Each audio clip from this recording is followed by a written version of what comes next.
Familia ya marehemu Mzee Nyanza imetangaza kwa masikitiko makubwa kupatikana kwa mwili wa ndugu yao Athumani Nyanza ambaye alikuwa ametangazwa kupotea hapo awali.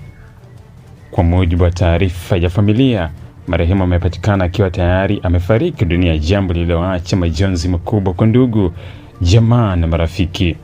Marehemu Athumani Nyanza alifahamika kwa kazi yake kama msimamizi wa idara ya sauti, akifanya kazi na wasanii mbalimbali ukiwemo Madebe, Gabo, Duma na wengine. Kwa sasa msiba upo Chanika Mwisho, Dar es Salaam, ambapo ndugu na jamaa wanaendelea kukusanyika kwa ajili ya taratibu za mazishi.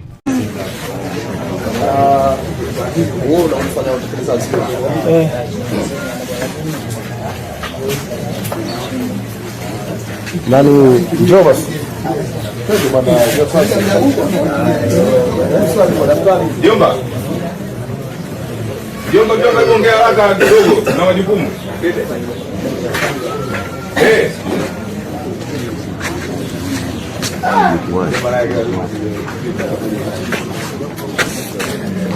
Yaani asomea zikija mazupiko na uwezo wangu.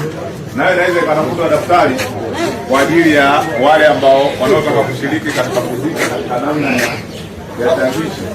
Kiteni daftari lako lile la jana liendelee, kwa sababu nahisi ndio hoja nyingi ambazo zinataka hivi. Ndio hili lako. Sasa